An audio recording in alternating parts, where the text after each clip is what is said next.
Hello, buddy. This is Robert Hollis. I hope you're having a wonderful, blessed day. And today's subject is Memorial Day. So we'll get started just in one moment, 1 minute. And let me say hi to all the people here. Hi, Mary. Nice to see you on here. Hi, Bill. Thank you, Craig, for being on here. I really appreciate it. And we'll get started in a little bit. There's Katie. I always got to look at it and then remember who it is. Katie, thank you very much. It's great to have you on here. And you betcha. All right. So, see anybody else here? Hi, Pat. Nice to have you on here. Appreciate you. Melody Ryba. Love and appreciate you, Melody. Thank you so much. So cool to have you on here. Hey, Mike. Nice to have you on here. Mary again. Jody Falcone. Great. All right. We're a minute in. Let's get started. Hello, buddy. My name is Robert Hollis. I hope you're having a wonderful and blessed day. And today's title is Memorial Day. Memorial Day. Now, when I think of Memorial Day, I'm 61 years old, and my father and my uncles all seem to have served in the military. So it was really interesting the time that I did spend around them, which wasn't a lot, but just how much pride that they had in fighting for their country. And I know that there's a lot of people out there that, for whatever reason, they, are opposed to war and they're opposed to fighting. And I'm not being mean here, but maybe I am. They just seem to be opposed to anything. And me growing up in the racing industry, prior to getting involved in marketing, the sense of pride, especially in racing with NASCAR, because a lot of NASCAR really, really came about because a lot of servicemen, and you might not know this, but a lot of servicemen, just had a different mentality.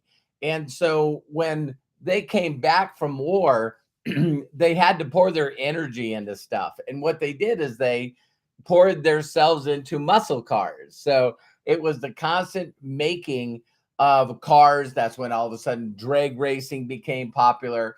It's where NASCAR became popular. And for those of you that may or may not know this because you're young, but basically NASCAR came from these incredible good drivers that were basically moving moonshine, um, alcohol from one place to another. So, of course, these guys got extremely, extremely good at driving on dirt roads and gravel roads and whatever conditions there were at that time. And so, I'm not afraid to say this, but Memorial Day really, really, really gets me emotional. It really, really does, and it's because the spectacles that I watch from the Indy 500, and I some of you may or may not know this, but one of the people that have inspired me even to this day, and even more than when I worked for him, is Roger Penske. So for those of you that know this, he started out as a young kid, and he watched the Indianapolis 500 as a kid. And to think that he got into racing, became a champion, and then ended up not even going for another year of being a championship. It's just like he checked it off his list, and then immediately started going into sponsoring and being a car owner. And so he's so dedicated to that memory and making Memorial Day so big, and the gratefulness of people that have served for us, right? And I thought it was funny as I was watching NASCAR yesterday and what they do during the Coca-Cola 600. It was rained out yesterday. It's probably being held right now. I'll go check for it after I get off here. But what they do on Memorial Day is that they actually take a family, I mean, a person that actually has died in the service of our country, and they recognize them on the windshield of of the NASCAR. And what they also do is they bring in all the family members of the people that they do. And so, it's amazing that, these people are not only very, very grateful and emotional because one of their family members that died in the service are not only recognized, but then they're recognized and they're basically, brought in to do it. So yesterday I seen this quote and I was like, wow, because there's always two mentalities, right? There's the way to look at something and a sad and, oh, woe is me, and not saying that you should mourn. I've mourned, and but George Patton, an incredible leader, said that it is foolish and wrong to mourn the men and women who died. Rather, we should thank God that such men and women lived. And I just went, wow. It's like, because there's always this place again where we can get into a place of just not being grateful. And I seen where it said that, it's really, really amazing that when these people are around the families, their number one goal is tell me about the person, tell me how they lived, tell me how they laughed, tell me how they loved. Isn't that amazing? So, when talking to the families, not talking about the loss of, oh my God, I didn't get to see them get married, I didn't get to see them, have children, I would have loved. So see, they're always thinking of the things that they're missing instead of focusing on how they lived and how they laughed and how they loved. And I just found that really, really super emotional because it's like, there's just so many different opinions in the world today. And I said this on AMA on Saturday, but it's like when I think of the men and women and their families that truly, truly made the ultimate sacrifice. And there's still a lot of people, in my opinion, that don't know how other countries are ran and the lack of, not only freedom, but just the lack of motivation. There was this deal that I watched and talking about this same thing. And yes, I'll go back to Roger Penske in a second. And it was like the whole common thing that we've heard, and every one of you may or may not know, but you just become who you hang around.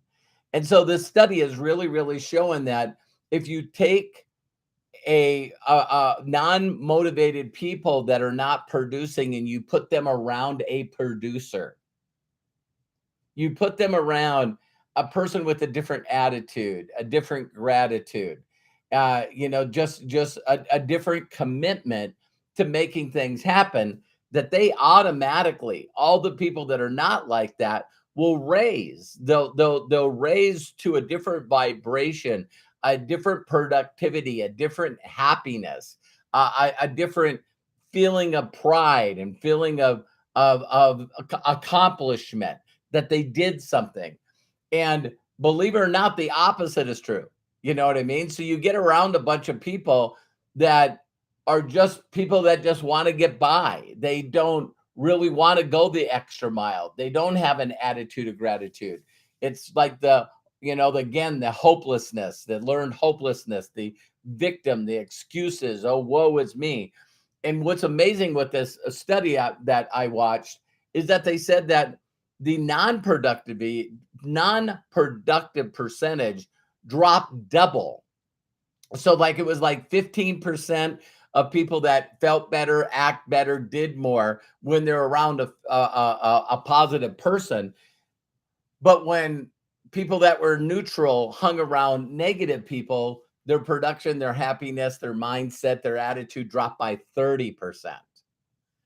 And so hanging around someone like Roger Penske that always spoke into you, always gave you encouragement, always gave you accolades of how much, he appreciated, to think that he lived his life in a way that when all of a sudden the people that were getting to an age of retirement wanted to get rid and sell the Indianapolis 500 track. The foundation, I think yesterday was 107 years, 107 years that the Indy 500 has been ran. And to think that they endowed it, they wanted it to go to Roger Penske because they knew by the model of the way that he lived his life that he would carry on this legacy. And there's no one that I really have hung around or been inspired by that's just that great of a person. You know what I mean? And a lot of people give a lot of credit to their service in the military and learning that sense of pride of doing it for somebody else instead of doing it for themselves, right? So there are a lot of non-selfish people. And they're always going the extra mile. They always do it with a win attitude. And so one of the things that I thought would really be powerful to share with people is that, just the thought that, Roger Penske has, the Indianapolis 500. This is the second year, I think that second or third year, I think he bought it in 2020. And so yesterday, Newgard won the Indianapolis 500. So that makes Roger Penske, when he set his goal to want to race a car in the Indianapolis 500, his goal was set at 20. I want to win 20 Indianapolis 500s in my lifetime. And to think that yesterday was number 19. And so it's just really, really amazing when you hear this total amount of commitment that's done around certain things, that people are always thinking of other people, that they can put a smile on their face, that they can make them feel loved, that they can make their loved ones feel remembered, and doing stories of, again, how they lived, how they laughed, how they loved. And I just think that's so, so, so, so powerful. And so, watching everything they do for these people that have served our country, I just mentally in my mind don't want to beat up the people that have other beliefs and thoughts, but for people to really honestly believe that this country happened by accident, that it wasn't thought up, that it needed to be the great experiment, that it needed to be something. And there's always negative and positives to everything. I just choose, because I was giving the ability to choose, of the free will. I just choose to honor their memory. There was one audio that I heard years ago that impacted me on such an emotional impact, and it would be really, really cool to see if I can find this. Maybe some of you can help me find this.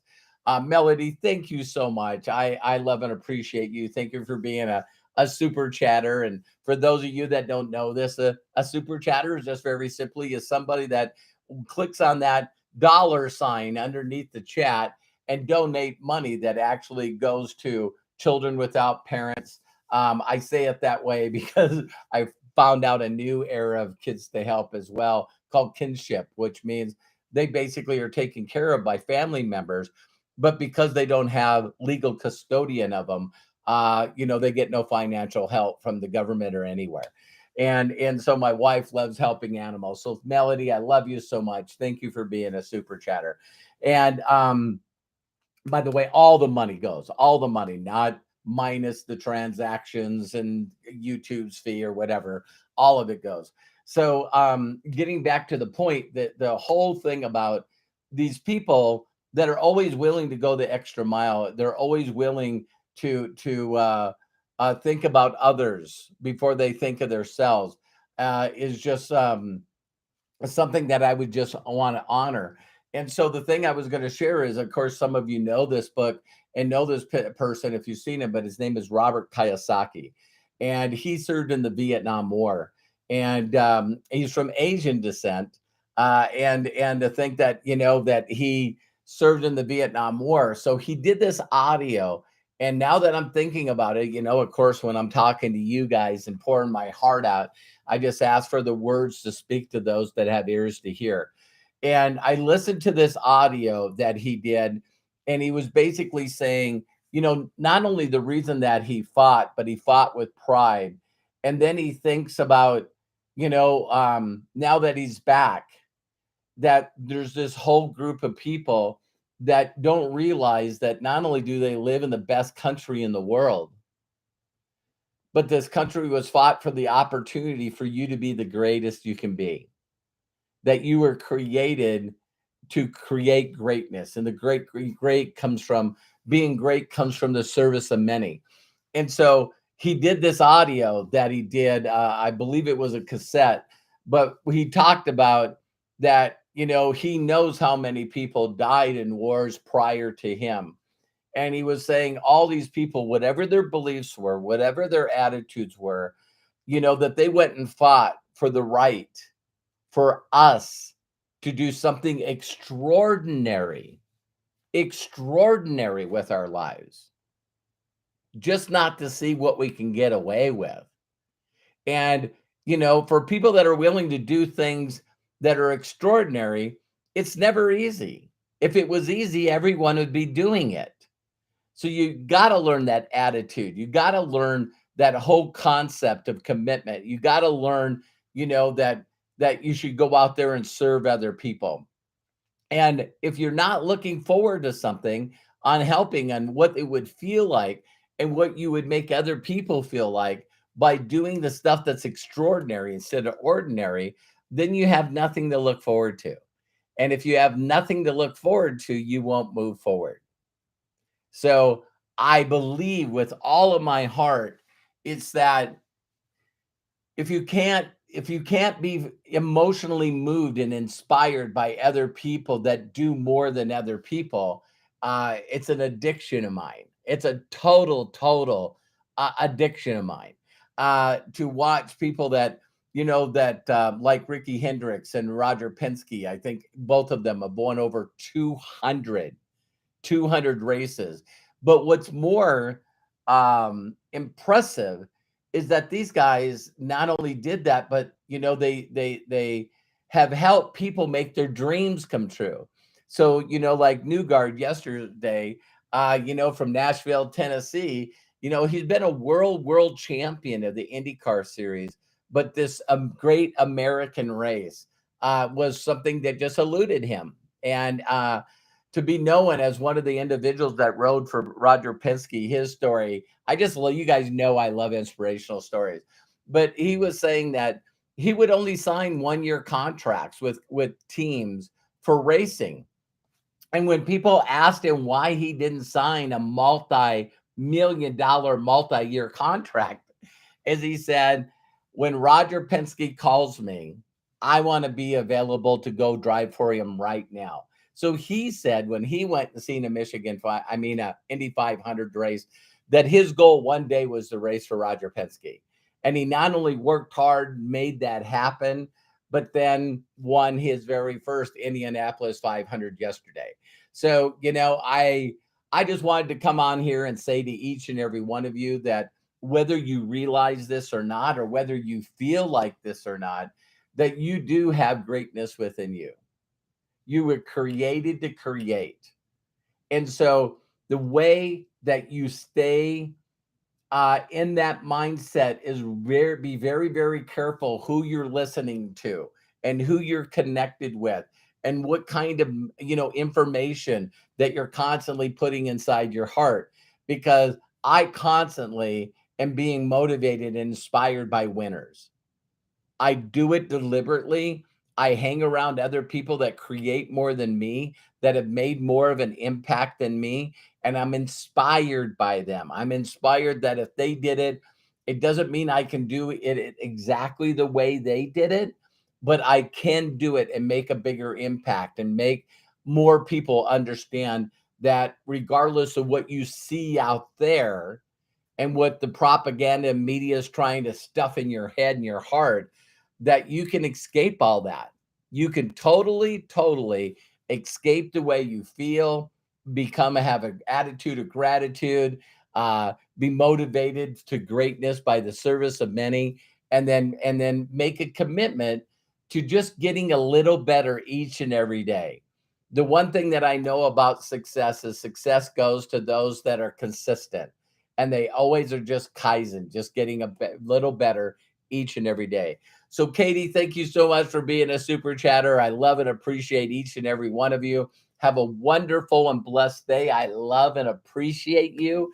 And I see a lot of my inner circle members that are on here, and you can see that join. So, I'm pouring into my inner circle members, plus using that money to make a bigger impact. So, if I can do it, you can do it without a shadow of a doubt. So, I love and appreciate you again. Please do me a huge personal favor and share this video and message to others. And again, thank you so much. I mean that. Thank you so much to the people that serve for our country, are currently serving, and their families. I love you, and I'm going to do my very, very, very best to make you proud that you served for this country, that you gave Robert Hollis a chance to become great by the service of many. Love you, and see you on the next video. Bye for now.